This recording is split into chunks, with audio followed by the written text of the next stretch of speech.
feel like every time I film one of these videos, it's in the midst of me having a messy room and me feeling a sense of shame about it, then spiraling into my shame, then realizing things about the way I feel about myself, and then coming out of it going, oh, I want to share this information. That's what kind of inspired this video. As you can see, I have a pretty hectic, it's not even that hectic, it's just like my standard is of like maintenance of my space is very high, considering that I'm not a very organized person. Like, it doesn't come very naturally to me, so I don't know why I would expect my room to look as if it comes naturally to me. But let's talk about that.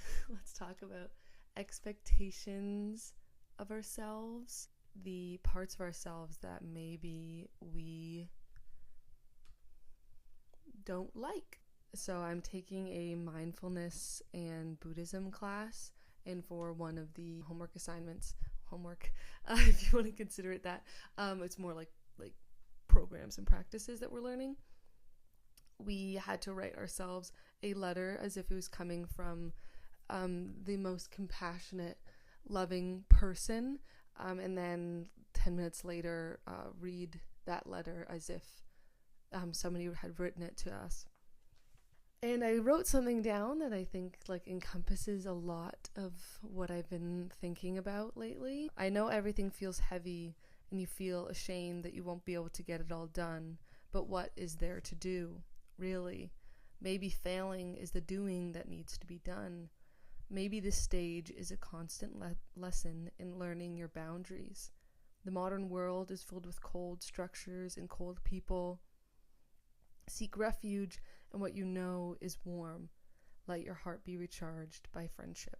The ending kind of goes off track because typically when I write my thoughts, they are very sporadic and not very linear. But the part that I wanted to talk about is like failure as maybe something that we should be doing and something that we can allow to happen to ourselves.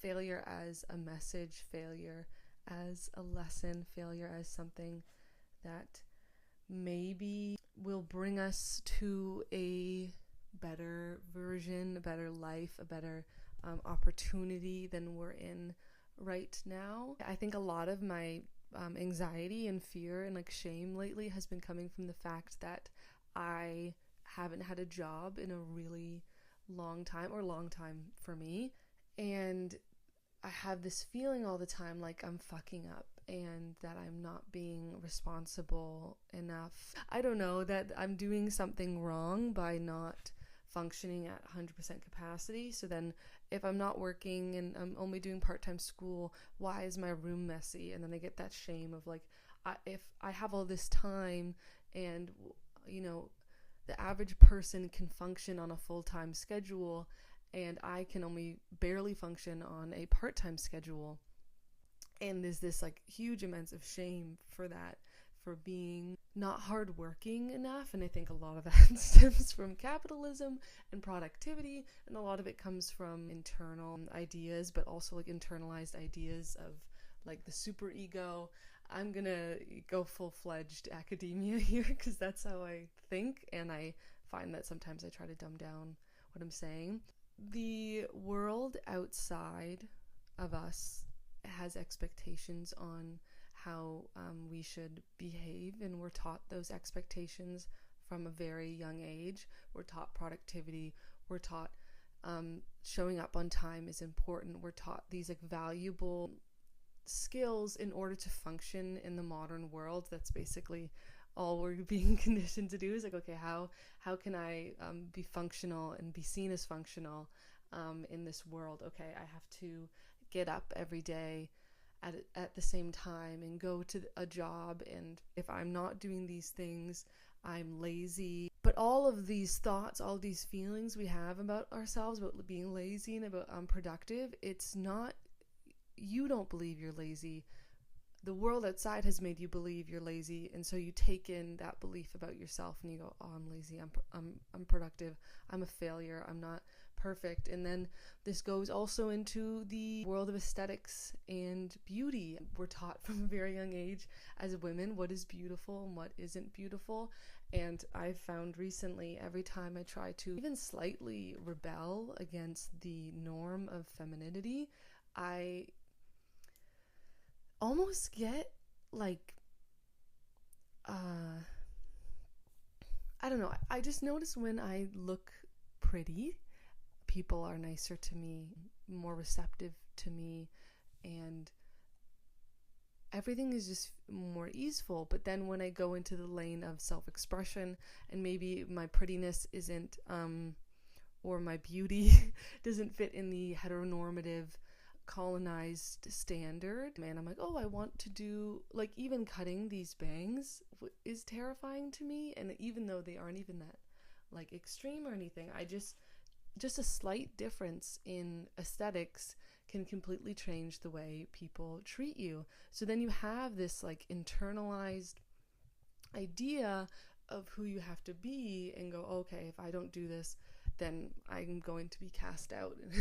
And it's a scary, scary feeling. Expressing yourself and being imperfect, or maybe being imperfect in the society standards, is absolutely fucking terrifying. Part of this whole spiral started with like a diagram I drew for myself a few months ago on like expectations and maybe the parts of herself that we don't like. And it's like this square, and then there is a circle. It's like the Vitruvian Man. There's a circle in the square, and then there's like us, where we perfectly fit in the circle. We give ourselves this small circular space to exist in, and this circle being like the expectations that we put on ourselves. We put ourselves in this small space, and we go, this is how I should behave. Like for me, I should be nice, I should be warm, I should be kind to people. I need to hand things in on time to do well in school. I need to be a good student, like an A student, in order to be a perfect student. I need to work out every day. I need to eat a specific way, wake up at a specific time in order to be a perfect, functional, in quotation marks, me. I need to live within that space. And if anything outside of that space, within like the square, these like open edges, those are parts of myself that I don't want to go to. If I leave my circle of perfection, if I leave my circle of behaving a specific way, then there's this enormous amount of fear and shame that comes along with it. And I think that's where a lot of my neurosis comes from. Okay. See ya.